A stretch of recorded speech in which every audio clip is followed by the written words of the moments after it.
Welcome, everybody. Welcome to the Rig on Wheels show featuring MVT. I am your host, Kameel E. Gaines, the CEO and founder of Rig on Wheels. And you see here, we got our favorite VP of recruitment from Mesilla Valley here, Robert Pierson. And as you all see, we are in Mansfield at the main studio. We all in luxury and stuff. Yeah. Like, look Feels at us. weird to be here. I got used to being with you in Houston. Yeah, I mean... nothing wrong with being there. I like Houston a lot. But it felt weird. Because we like Houston more than Dallas, remember? I didn't say that. I didn't go that far. Huh? We rehearsed this before. I kept getting it wrong then, and I'll keep getting it wrong now. Yeah. Okay. I paid him to say Houston, and you came up here and said Dallas. I'll wait for the payroll deduction taken for my pay.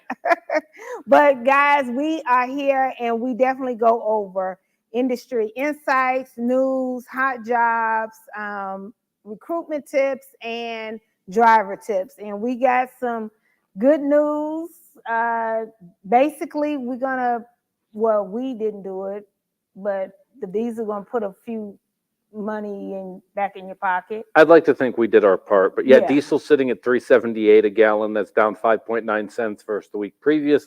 We now have multiple weeks in a row where it's gone down, given the fact that the spot market still continues to struggle, which we'll cover a little bit here. You know, most spot market rates are all in. So anytime you can see fuel go down, that's extremely encouraging. Yeah. Gas sitting at $3.58. Again, I'm somewhat pessimistic. We'll see what happens as we go into the summer driving season.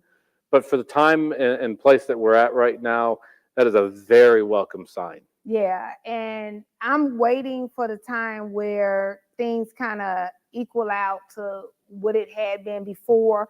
But it is 9 cents less, 9.4 if we want to be technical, 9.4 cents less than it was in 2023, so than it was last year. So you want to talk about specifics with the spot market? Yeah, so we kind of had a week where the spot market seemed to catch its breath. Overall total loads were up 2.4%. Year-over-year volume was up 3.6%. That's really encouraging. With that said, it wasn't reflected necessarily in the rates. Dry van was down a penny at 193. About 3.5 loads per truck. Flatbed was down a penny at 243. Reefer down 3.6 cents. The key is going to be over the next 8 to 9 weeks as we go into the summer months is going to be the tail of the tape. We should experience an uptick in freight volumes, which should be a welcome relief. We'll see what happens. We have some concerns with the overall economy. I know Bank of America and the folks like Jamie Dimon were talking about the fact that we have the possibility of a real recession coming. But we've been dealing with a freight recession in this industry going on about a year at this point. So we may be through the worst of it. The country may not be. But for the next 8 to 9 weeks, if we can see positive traction in the spot market, that's extremely encouraging and should give a reprieve to drivers, carriers. Again, we're going to still continue to see a lot of acquisitions. There's going to be people that come out of this hobbled and don't have the cash on hand to run an operations. If you own a trucking company, this is a cash flow business, and so you have to have cash on hand in order to pay your drivers, your vendors, your other contracts. And so we'll still see mergers and acquisitions, but it would be a good sign if we can see freight go up positively the next 8 to 9 weeks. Yeah, one bad mistake or a poor mistake, I guess I should say, will tank things for you. But some, acquisitions or mergers, I guess I should say, is definitely just to make everybody stronger as well. Yeah, I know we talk about it a lot as drivers and as employees of companies that, we want to be part of a small, close-knit group. There are strategic advantages to size and scale, though. Yeah. And so as much as it's nice from a relationship standpoint to be with a carrier that maybe has 100 drivers, there's disadvantages that come with that. You don't get the same buying power on equipment. There's many customers that move freight on large scales that won't give you the time of day because you're not really going to help them with their big problems. Mhm. So that is one of the things that comes from this is smaller companies that run efficiently can survive and be okay. But your larger companies generally come out of these times much stronger and better off for it. My biggest driver tip that I want to do today is become bulletproof. So what I mean by that is marketable. Get your endorsements, get your TWIC card, and get all of your endorsements. You just really don't know. I know with MVT, you don't need all of your colorful endorsements, but I always recommend for any professional driver is to be just that, a professional driver. Always have your endorsements.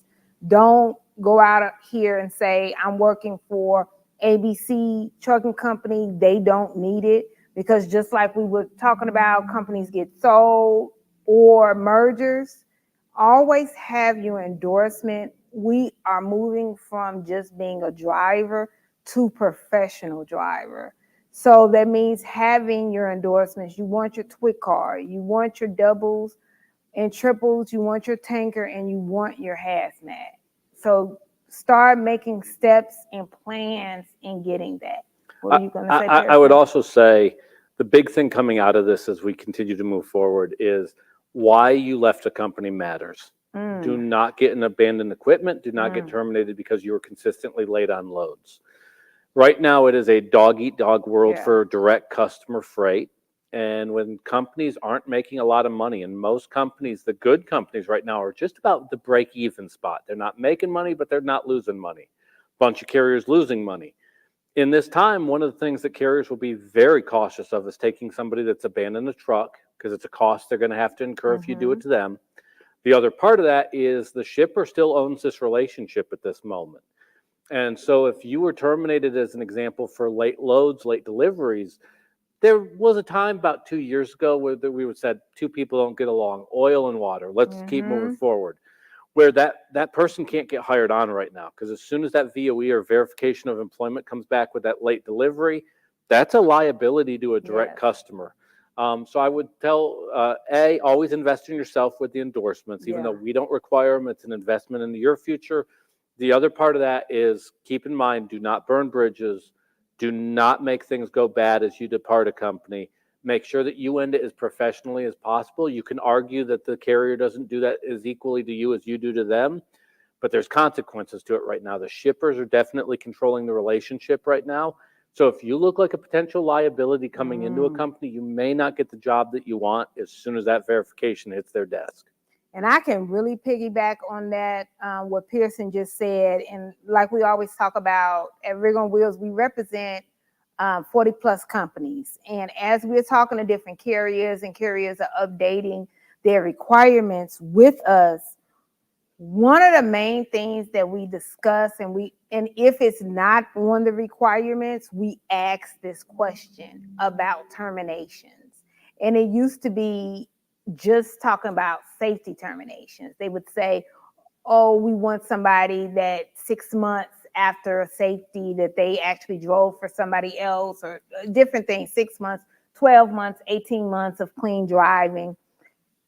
But now it's not like that. They either don't want any, or if they will take it, it's the type of terminations are just weird, like they don't really happen anyway, right?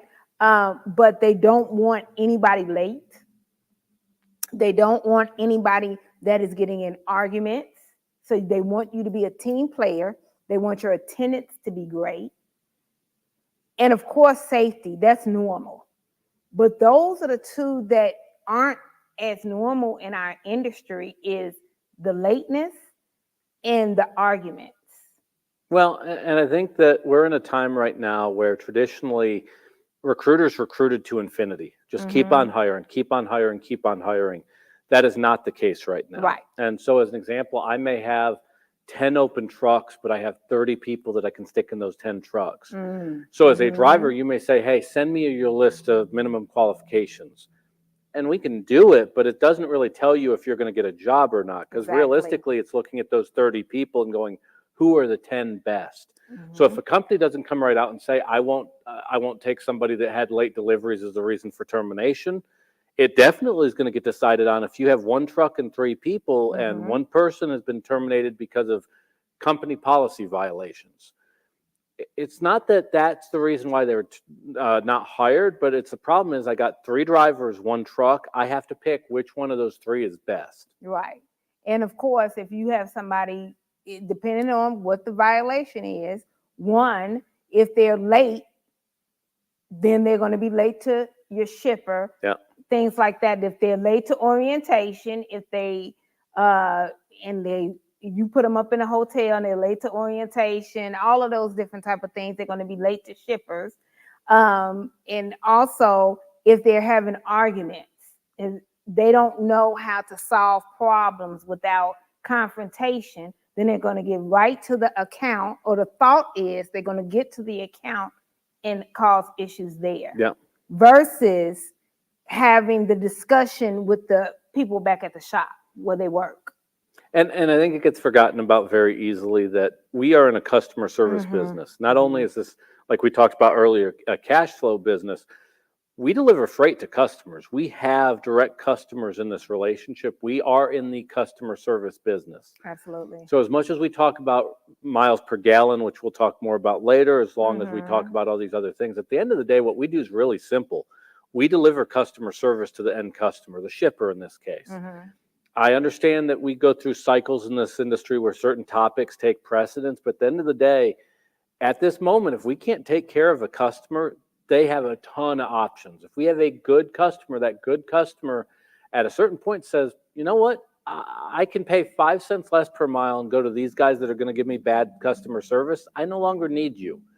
We've always targeted MVT of not being the cheapest carrier. We don't make that claim. We do not want to be the carrier choice because we're cheapest.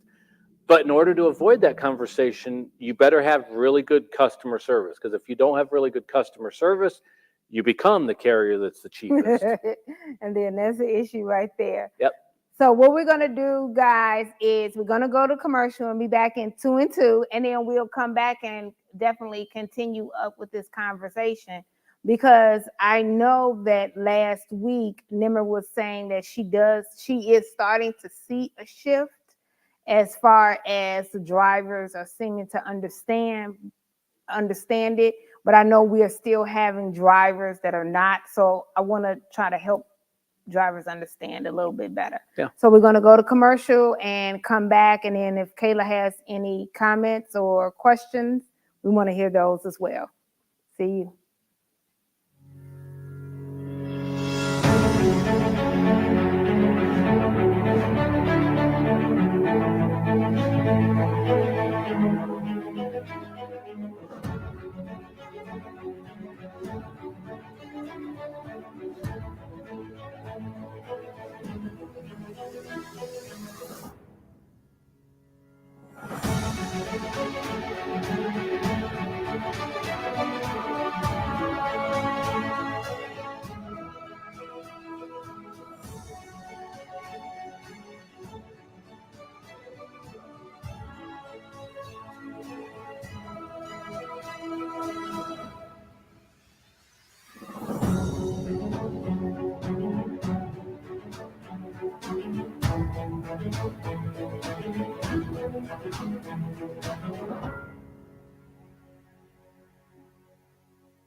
Welcome back, everybody. Welcome back. Okay, so like promised, I wanted to go over some other things. Like I said, last week, Nimmer was saying that she does believe that the drivers are starting to come around and get a different mindset and understanding that things are changing. You can't just walk out of one job and get another. It doesn't even matter if you are considered a quote unquote quality driver, because when you do that, that diminishes you being a quality driver. But what are some of the things that you're still seeing? What are some of the things that Ramirez is still saying? Yeah, I will say that traditionally in our industry, we've done an interesting job of rescheduling drivers for orientation, where traditionally in most roles, as I came to work for MVT as a VP of recruiting in May of 21, My first day I was supposed to show up. If I had called up and said, hey, something came up, car wouldn't start, not going to make it in, Yeah. there is no second week. Like, there is no reschedule or, hey, come back, we'll try this again next week. Traditionally in our industry, if you're a driver and showed an orientation, you'd still get a call from a recruiter going, how about next week? Can you come in next week? Right. Things have changed. We have to be very protective of the shippers that we currently serve. So generally speaking, we don't reschedule. Right. I can tell you that in a given week, we'll get 4 to 5 drivers a week that will tell us of a death in the family. Has someone died? Possibly. I'm not questioning Right. that. I know 4 to 5 people did not die. At this point, we're on pace to kill 1,200 people this year. Yeah. Yeah. So the more. thing about it is in a normal job that's not a driving job, that's been one of those things that, hey, I hope you get things figured out, but we're not rescheduling. I can't afford to do that because I have to protect the freight of the drivers that we presently have. So my big thing is as a driver, if you're scheduling an orientation, be forthright about it. Hey, I do want to come to you and you're my leading carrier, but I'm actually looking at a couple others. Right. Have that conversation. Just be open. You're not going to hurt a recruiter's feelings, or the recruiter's feelings that you hurt. You probably don't want to go there to begin with. Have an open dialogue of, I'm absolutely coming to orientation, or I want to get better. I don't know that I can come to orientation. The worst thing you can do at a lot of carriers, there's a lot of carriers that are not rescheduling right now. So when you say Aunt Millie had a heart attack, or the next week so-and-so died, that carrier that traditionally would have still said 3 weeks in, come on, just come to my class, isn't doing that right now. Yeah, isn't doing that. And so as everybody tries really hard to protect their shippers, it is literally being open and honest about what your wants are, what your needs are, what matters to you, and telling a recruiter, I am interested in what I'm hearing, or I don't like what I'm hearing.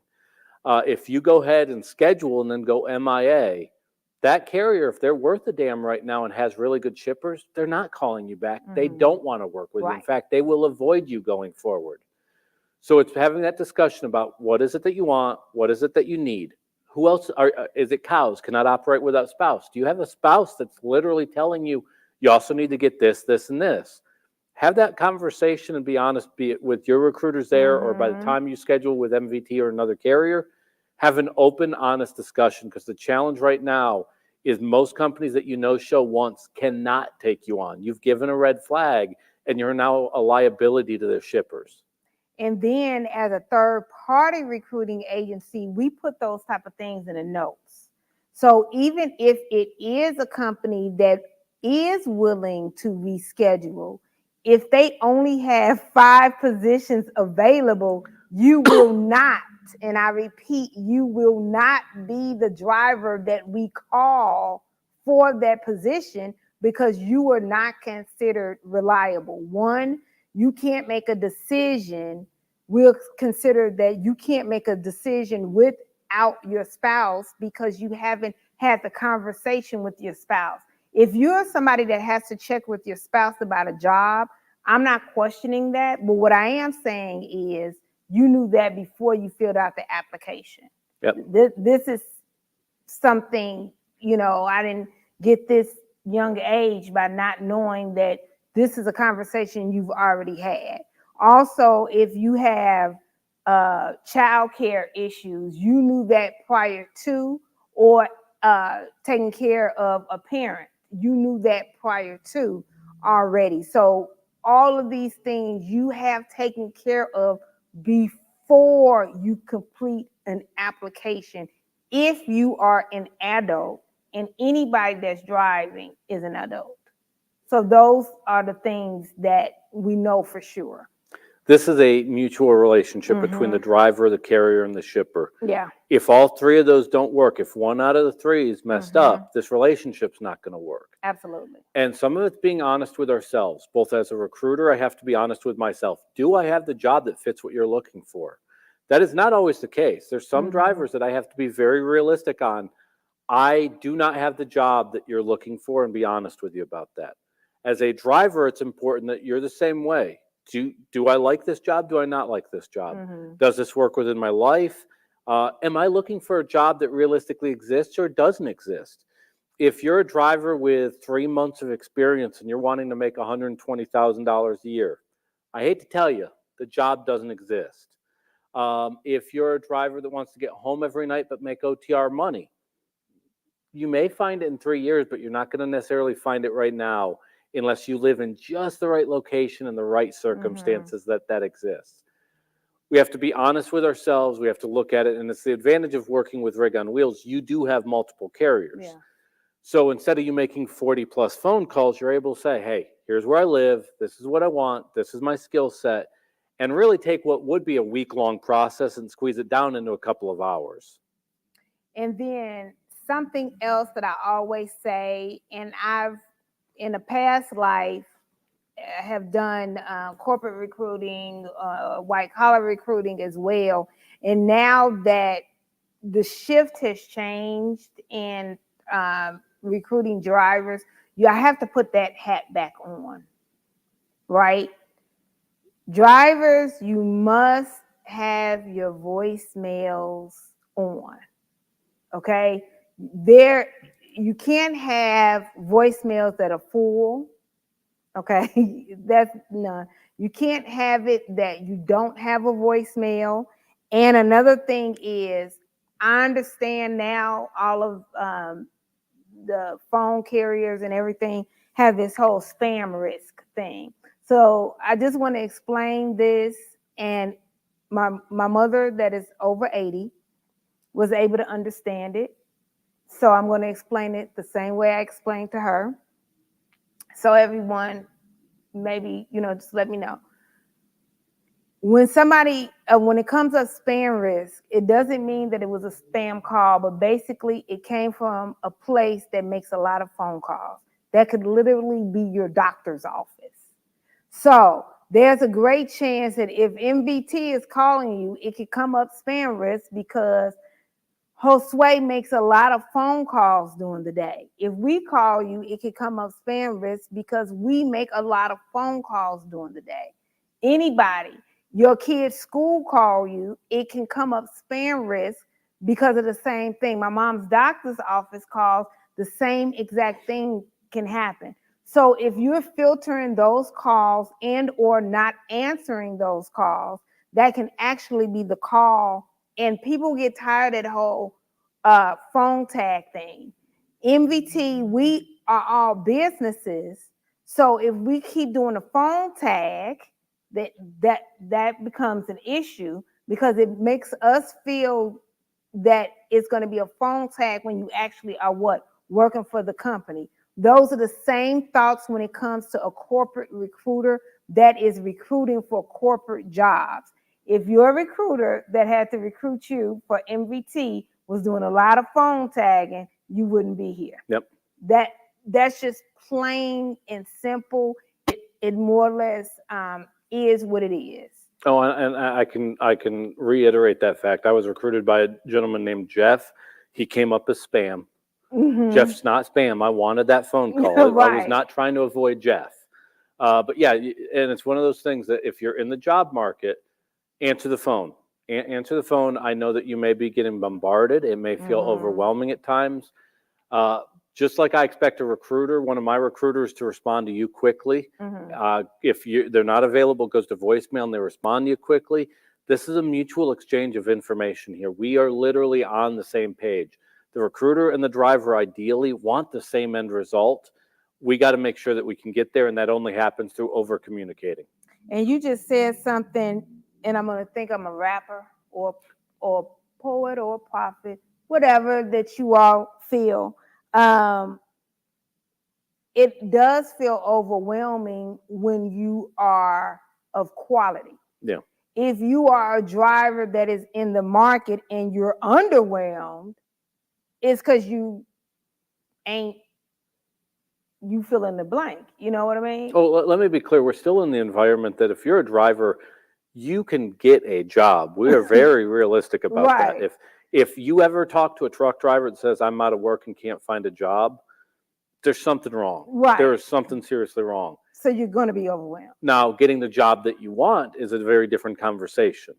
And that's where what we've talked about as far as behavioral patterns, history matter, and then quite frankly, making yourself available to get that job that you want. Yeah, absolutely. So you're going to be overwhelmed. It's just you're not going to be overwhelmed forever, and it's so you can get a job. So just kind of move on. Let's get the job and make money, and there we go. Yeah, that's right. And just be happy. You can rap all you want, but that sounds fantastic. Okay. Yeah. Was I a rapper, a poet, or a prophet? I go with 2 out of the 3. Okay. That's kind of good. We'll take an interactive poll and let Kayla give us the results of that. So we're going to go to commercial. When we come back, we have 4 hot jobs. That means freight is good at MVT. I'm just here to tell you, when we talking about some 4 hot jobs, and I want all the other carriers to be jealous. So let's do 4 hot jobs. Let's be back in 2 and 2 or 2 and 3.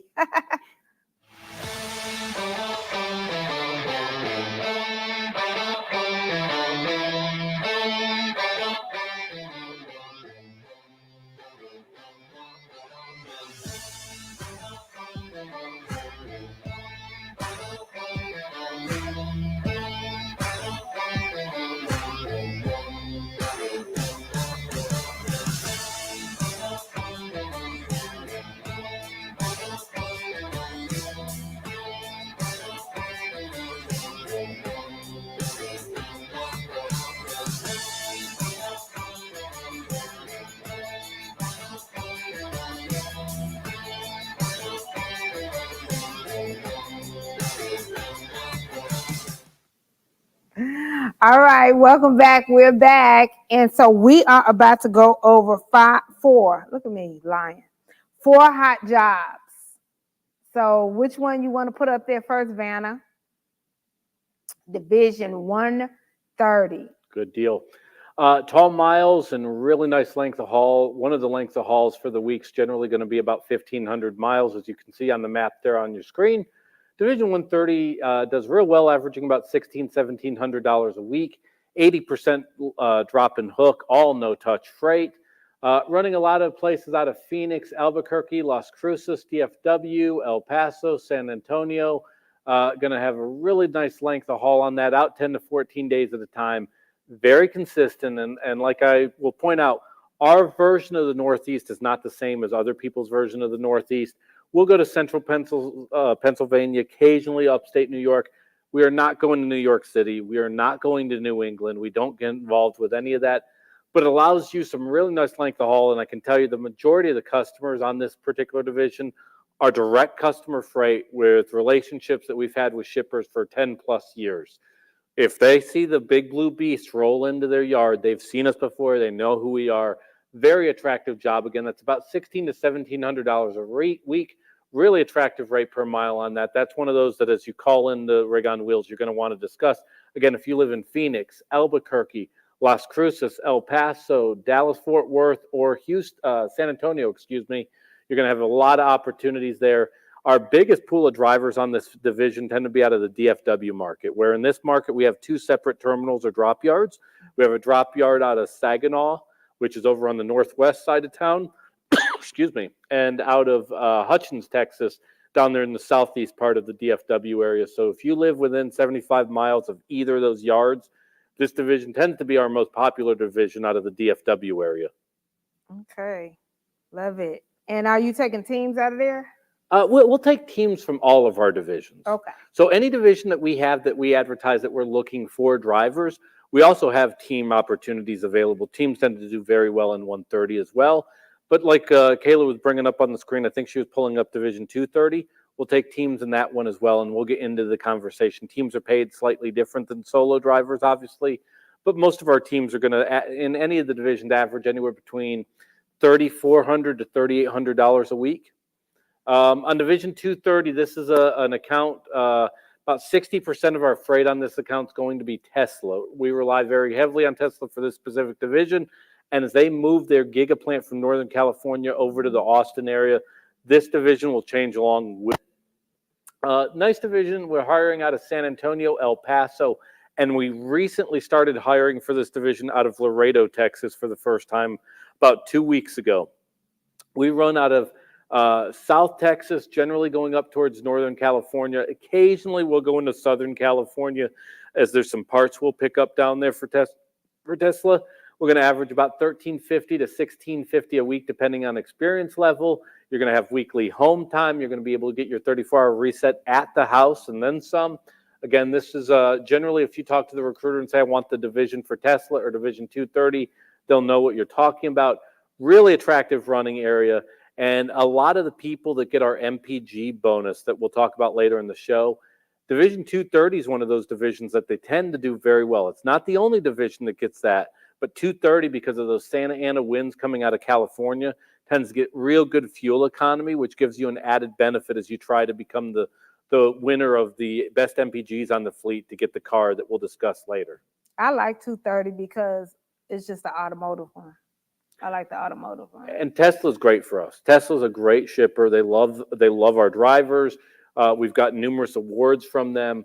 And this is one of those that as long as we can deliver the customer service we generally do to Tesla, this division will continue to be busy for the foreseeable future. Love it. Love it. You love Tesla, Tesla loves us. It's a symbiotic relationship.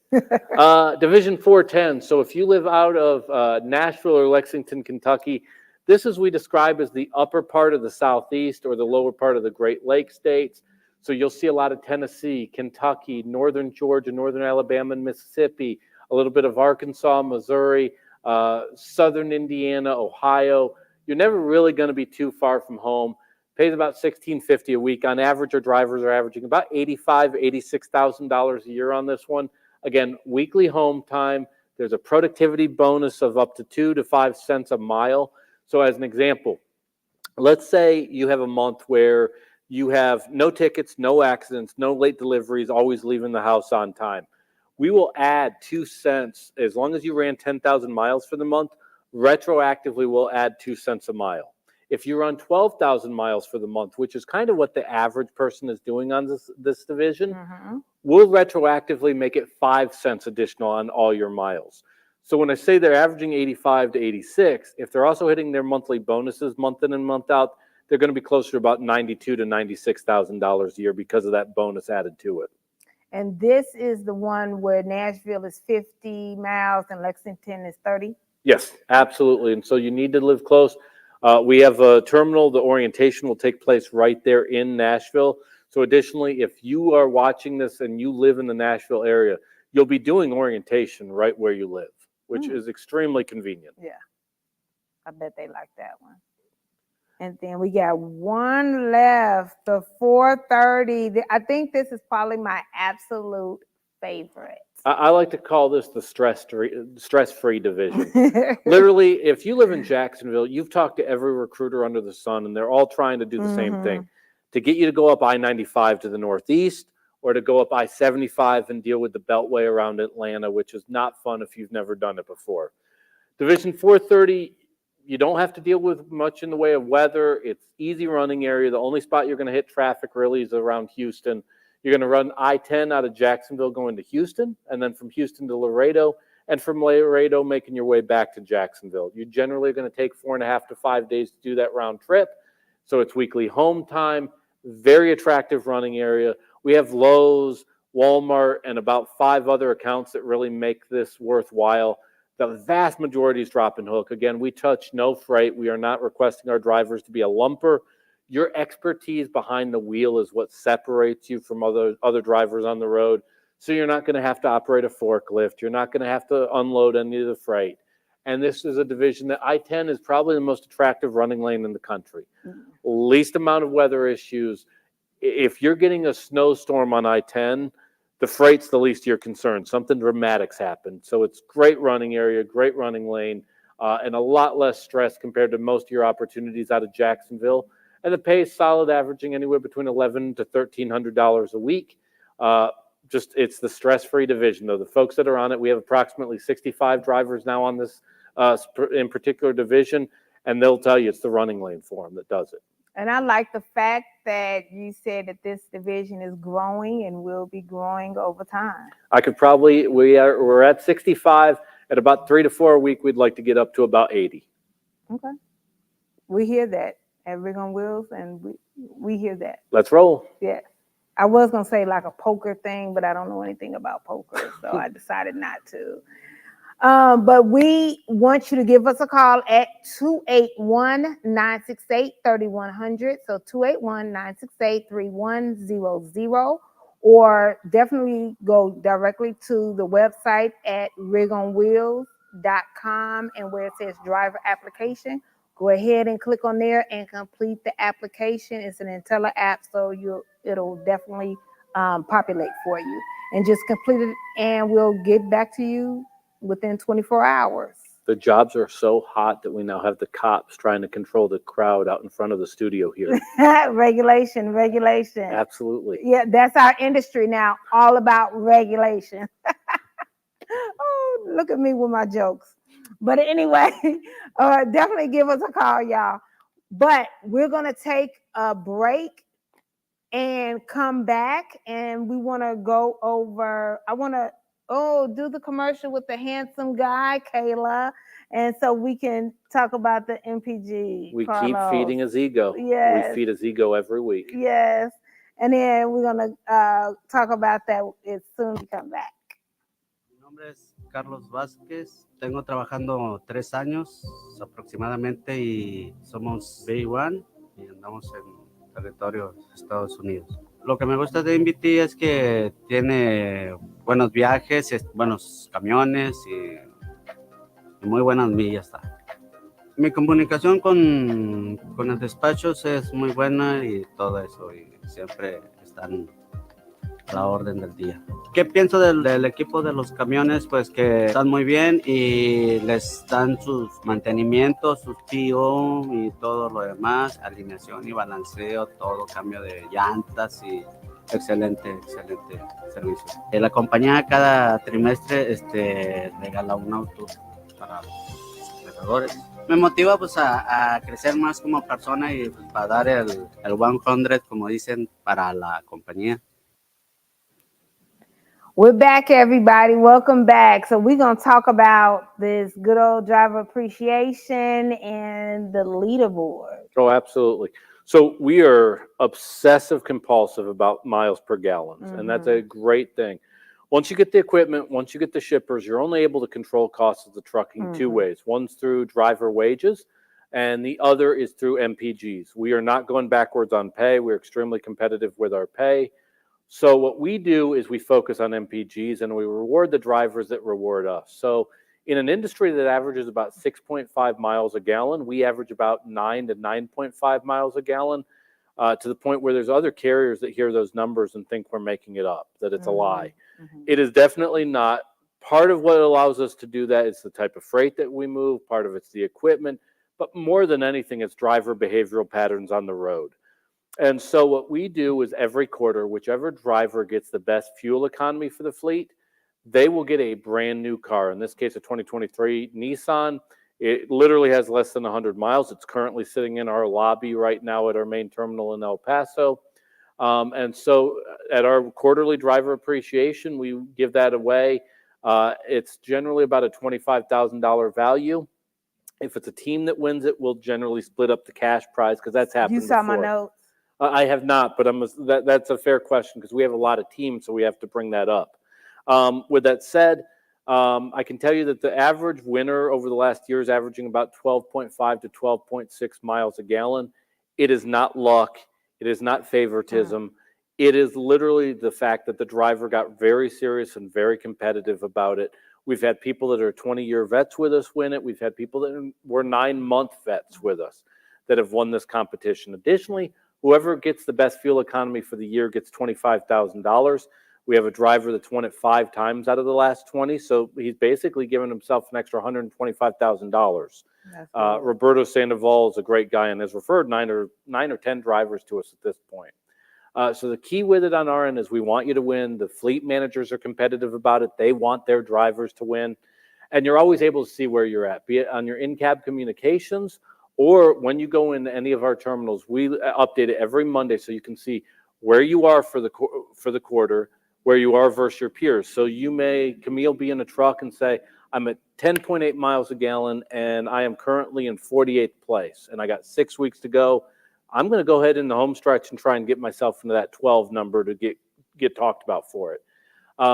It's probably Royal's favorite part of his job. Our founder of the company that founded the company in 1982 will literally be the person, no matter where you are headquartered out of, that's going to give you that brand new car.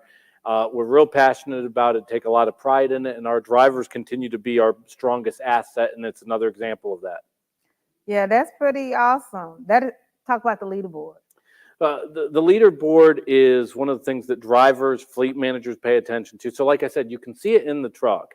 On your in-cab communications, after about a week into the quarter, you'll start seeing your current fuel economy and where you rank. I will tell you, it gets highly competitive in our El Paso office. If you go to the grill where most drivers congregate, you'll see a lot of the drivers going to that board. Mm-hmm. They know where they are, where they stack up versus their peers. That board's probably the best source of trash talk in the company. I bet. Absolutely it is. The key to that board, though, is if you're in the bottom third, we want to work to get you out of that bottom third. So just because you may have an MPG of 8.3 and you're nowhere near the leaderboard with that, it's not the end of the world. You could very well win it the next quarter. We've had people, the team that got it about 2 quarters ago, that have 9 months with us in total. If you look at the quarter before that, though, they were averaging about 9 miles a gallon. They ended up winning it the next quarter at 12.6. They did that through some changes to their driving behaviors, how they pre-plan their day out, and they had some consistency of coming on and off the road a lot. With those subtle changes, they found that extra 3 miles a gallon. So just because you're not where you want to be right now, that leaderboard's really important, as it is solvable, it is fixable. And so the key on that is we want to communicate it with you, and it should be competitive. As drivers, as employees, as representatives of our industry, we should be braggadocious about what we do. What we do is really important, and it's one of those measures that you can statistically look at and go, not only what I do is important, I'm really good at it. Now, tell me about the department that coaches and it works together with the driver. We have a department called Driver Services, and generally speaking, most people joke that, oh, you must have done something wrong, Driver Services calling you. That is not the case. We work on long-term career development for any of our drivers, as well as in-office personnel. So that department's sole job and how they're judged is realistically being able to look at you as a driver and seeing how you improve over time. Right. So the driver you are today will not be the driver that you are a year from now. If you're driving, if you're a recruiter, if you're a nurse, if you're a doctor, if you're a policeman, if what you do is the exact same way you did it a year ago, that's not a victory. That is bad. Yeah. That is literally no growth. Our goal is to continue to get better and make the people around us better, our coworkers better. So Driver Services is literally available for drivers to make sure that, A, we have a game plan on how to get better if there's an area we have a deficiency in. B, if a driver states, I'd like to get better at this, I want to compete for that car, they will work with you on a 90-day game plan on how to get you into that discussion. So the key part of it is beyond just your fleet manager finding your loads and a load planner, you realistically have about 20 other people that have a vested interest in your success along the way. Absolutely. I love that. Oh, it is an easily overlooked department, but is integral in us having an industry, a turnover that's lower than the industry average, B, having drivers that are true professionals, and C, most importantly, why our success in a number of categories today is dramatically better than it was 12 months ago, 24, 36 months ago, et cetera. And so they play a major role in our success. And it's kind of like what you said yourself. If NVT is doing the same thing that they were doing last year, it's a problem. We got to adapt or die. Yeah. Unlive. Yeah, true. Unlive. Kayla, you got some questions? I see you texting me saying you got some questions. All right. My first question is about Division 230. We can't hear you. They can hear me. Oh, they can hear you? Yes. With Tesla stocks Well, let me fluctuating. Wait a minute. Let me. So Pierson can hear you. Kayla, if you scream really loud, I can hear you. With Tesla stocks fluctuating, do you foresee that route changing, or you think that it's going to continue being a hot job, a hot division? It'll continue to be a hot job. And the caveat that I will tell anybody when it comes to stocks, if you're checking your stock price every single day, you do not need to have stocks. Yeah. Unless you're a play. short-term day trader, stocks fluctuate wildly for a number of reasons. Mm-hmm. Tesla stock will go up. Tesla stock will go down.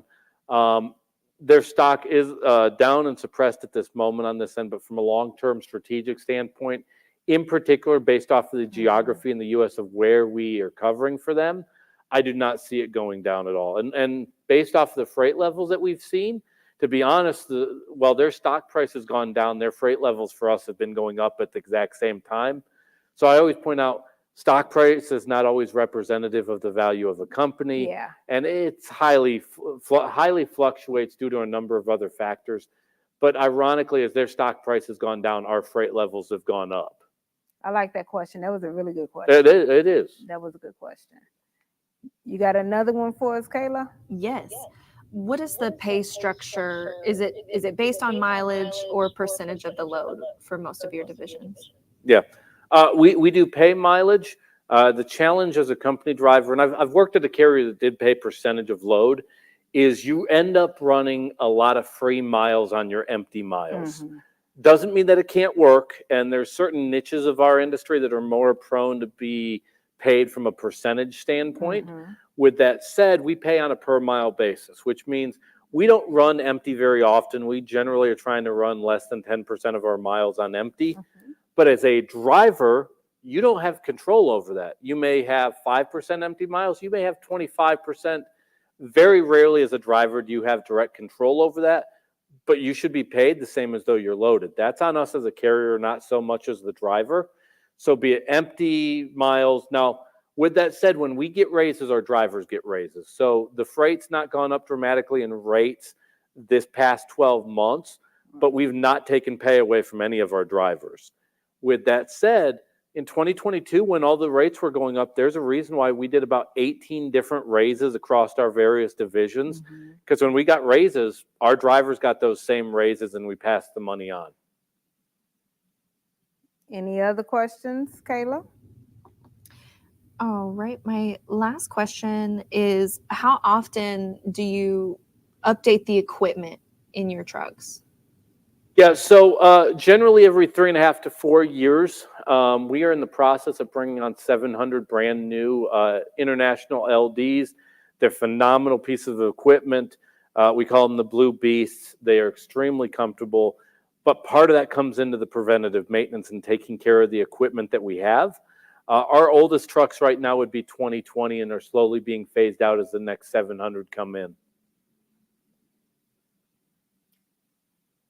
I think that's it for all the questions. Kayla, do you want to make up any? No, we're good. We're good. No, that was some good questions. Somebody wanted to really know some really good questions, and I was just writing down some notes here. But that's some really good questions. What I want to do, and that takes us right into the segment of talking about the equipment. So before we do that, let's go ahead and do the commercial with Extremely Tall Human. And what I really like about this commercial is it shows how big the condo is. So it does show how big the area is, how much can actually be put in there, because he's not a short guy, you know, and the fact that the MVT trucks are built for teams, even if it's a solo in there. So if you can please run that commercial, Kayla, that would be amazing. At Mesilla Valley Transportation, every driver is behind the wheel of a late model International LT, a truck that takes comfort, convenience, and safety to a whole new level. Join us as we explore the impressive features of this powerhouse on wheels. The open road is full of surprises, and sometimes that includes unexpected encounters with wildlife. But worry not, the International LT has you covered. The front end protection guard offers an extra layer of defense, protecting you from animal strikes. Drive with confidence, knowing that you're shielded from the unexpected. We all know how important it is to keep our batteries charged, and our international LTs have your back. The Cummins X15 is equipped with an auto start feature, ensuring that your batteries are automatically recharged when they run low on volts. It's a seamless process that keeps you powered up and ready to hit the road. Disc brakes and an engine brake provide reliable and safe stopping power when you need it most. You can have peace of mind knowing that you're in control. Safety is at the forefront of what we do. Our international LTs are equipped with top-of-the-line safety features to ensure your well-being while out on the road. These tractors are equipped with Bendix fusion protection, collision mitigation, and lane departure warning. Achieving good fuel efficiency deserves recognition. With the International LT, your efforts don't go unnoticed. When you consistently achieve impressive miles per gallon, the International LT rewards you with increased speed. It's a little extra motivation to keep you pushing for better fuel economy. After a long drive, you're ready for a well-deserved break. With the International LT, you can enjoy your rest period in absolute comfort. Thanks to its auxiliary power unit, you can keep the driver's cabin heated or cooled just the way you like it. No matter the weather outside, you'll always find your sweet spot within our International LTs. The International LT understands that comfort extends beyond driving. It's a space where you can truly feel at home. I'm a big guy, and I have room to move around in here. With plenty of room to spare, the International LT accommodates even the tallest drivers. And there's ample storage for all your clothes, cooking essentials, and tools, making life on the road even more convenient. Speaking of cooking, bring along your appliances and don't sacrifice any luxuries thanks to all of our International LTs being equipped with built-in inverters. Dry your hair, make a smoothie, or play a game, all from the comfort of your truck. We take pride in our well-maintained fleet. And if by chance you do come across something wrong on your truck, you're never far from help thanks to our valuable relationship with Penske. With more than 750 brick-and-mortar Penske shops nationwide, their expert team is always ready to assist you. From routine maintenance to unexpected repairs, they'll get you taken care of and back on the road in no time. And there you have it. Just a few things about this late model International LT that make MVT the place to be. Welcome back. I hope that commercial gets y'all all excited as it does me, because like the inside of the truck is very large, and I've seen some very not large insides of trucks. So to know that you have some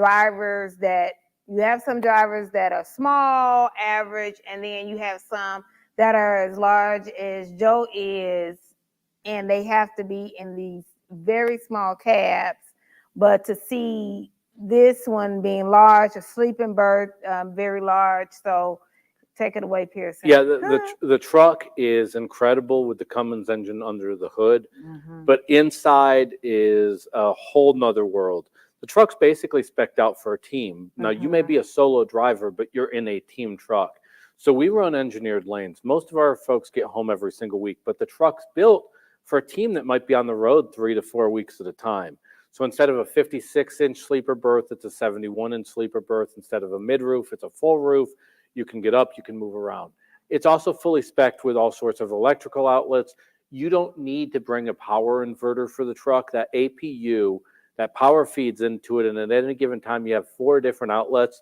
So you can plug in a TV, a blender, a gaming system, and a number of other options while you're out on the road. So you can eat healthy, live healthily, and enjoy yourself when you're not working.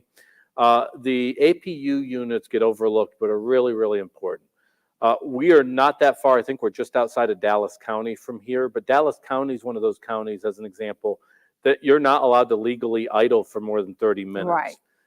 That's a horrible option. If you don't have an APU and you can't idle, your only other option is to go to the Flying J and hook up to the idle air, which generally runs $40+ a night. The nice thing with that APU, you can be comfortable, you have everything plugged in, you have the air conditioning, and we're coming into the part of the year that if you don't have air conditioning, it makes for a long night trying to sleep. So the truck allows you to be comfortable, and it gives you the power under the hood that there's not a load that we haul that you're not going to be able to go down the road comfortably. The truck is completely loaded out, and it's probably one of our strongest attributes. It's one thing to hire the best drivers. It's one thing to have some of the best shippers. But the other third piece of that is giving the drivers the equipment in order to do the job. And we do that with our international LTs. I am going to say something because I'm a Virgo, and we're typically pretty negative. So, but this negative is a positive. Not really. But could you imagine starting out in Houston and you don't have, any air all night, and you about to run the 230 and all night, and you have to do the I-10. Yeah, it'd be miserable. Okay. And it'd be miserable. You have to, okay, so now we're in Houston, Texas, and it's 90 degrees outside. Muggy. Yes, without the heat index. Yeah. Okay, so you're about to unlive. This is a new term my daughter taught me. And then now you get up, you get the truck to run and all that good stuff. So you got your air flowing, but you drive into Jacksonville, you have to stay overnight and can't idle, all that good stuff, come back, and you have to do that again. And then you do the San Antonio one because of Tesla. Yep. Right? And then you going over to California, and that's Southern California, right? Yeah, it'd be miserable without that APU and the equipment. We set it up, though, that, like I said, that third part of the equation, once you get past having the best drivers and the best shippers, you got to give drivers, the professionals on the road, the equipment to do their job. Part of a driver's job requires them to sleep comfortably. Yes. That sleep time is absolutely pivotal for their mental health and overall being. A lot of people that have never been in our industry don't understand why drivers are so particular about trucks. It's not till you realize what they do for a living that drivers should have really high expectations on equipment, because it is essentially pivotal for every element of what they do. And no matter how good a driver is, if you don't give them the right piece of equipment, it will catch up with them.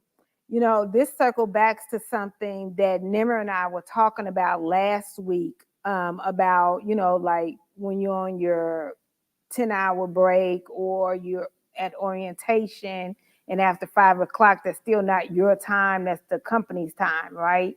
And so you can't go to the Piggly Wiggly and get you a beer or whatever, or go to the local bar up the street. Well, it's the same thing when it comes to a company needing to have good equipment, because when you're on your 10-hour break, you need to have a good truck so you can have your APU, so you can have your air, a good bunk so you can get a good night rest. Yep. So you can also, so you're able to have nice appliances so you can have healthy food.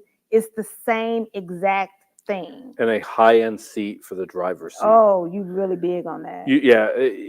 You can get a base model, and the base model seat in an international LT is not bad. But when you consider that your average driver is doing 120, 125,000 miles, that they're sitting in that for the average year, you have to go and spend the money as a carrier to get a seat that they're able to sit in that's ergonomically correct. My sciatic nerve is really speaking to you right now. Oh, yeah. And I so understand that. We spend the money on it. We put the money into the equipment so that drivers can ultimately save us the money in the long run of being professionals on the road and getting the job done. Yeah, I really appreciate that. I appreciate you talking about that. But that really separates your professional carriers from the carriers that we just put certain drivers to. So it's the same thing that Nimmer and I were talking about last week, that carriers that want professional drivers have to be professional carriers. Yep. And those are part of the things that makes a carrier a professional carrier, and they deserve a professional driver. Absolutely. And then you have some carriers that just deserve a driver. Now, I would say this because I know that we're going to be winding down on time for too long. Mm-hmm. Can you tell me what day of the week it is right now? Oh, yes. It's funny that you say that. It is I always Tuesday. forget the day of the week. It is Tuesday. And we're not at the last Tuesday of the month. But the only reason why I know we're not at the last Tuesday of the month is because I have the Faces of the Road calendar right here. It is a nice calendar. Yes. If it wasn't for Pierson, look at there. I would have forgot. But it is May 20th. Last week, everybody had the International Road Check Week, and I know it was just a success because you had your calendar. But we have the Faces of the Road. Next week is the last Tuesday, and then next month starts June. So we will be excited about that. And speaking of Pretty heat, picture. yes, and speaking of heat, that is when summer starts. Yep. And I know that not because Houston is already at 100 degrees, but because it says it on the calendar. So when you get your calendar, on the back, it has the quote which says, inclusivity is our fuel, diversity is our engine, and unity is our destination. Very nice. Yes. And I have it in my office. I have it at my house. Kids like it. Neighbors have noticed it. And more than anything, though, it points to our industry being there is no stereotypical driver in our industry. The days of Smokey and the Bandit ended about 1981, I think, most likely.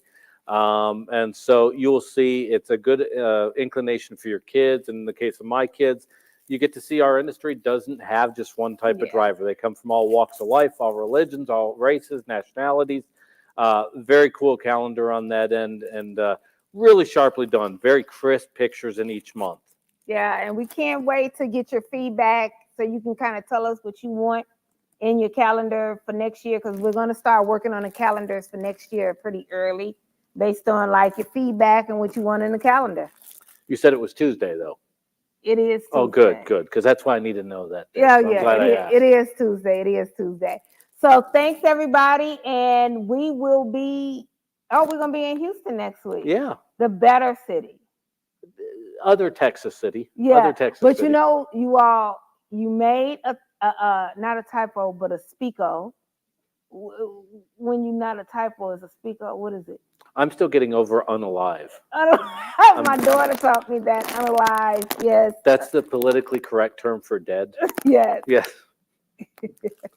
Okay, yes. So unalive, but we will be alive in Houston next week, Tuesday at 3 p.m. Central Standard Time. Let's roll. Remain undead. Yes, remain undead. That's very important. So we want you all to be safe. Be safe on the roads. Please stay like cool, because it's just hot everywhere and it storms everywhere. So be safe on the road, and we'll see you next week. You got something to say, Pierson? Yep. Reach out to Rig on Wheels and come join us as a co-worker at Mesilla Valley Transportation. We're always looking for our next group of professionals to make us better off by joining us as a team. I'm looking to hire drivers. I'm looking to hire my direct co-workers. Yes. All right. See you guys next week.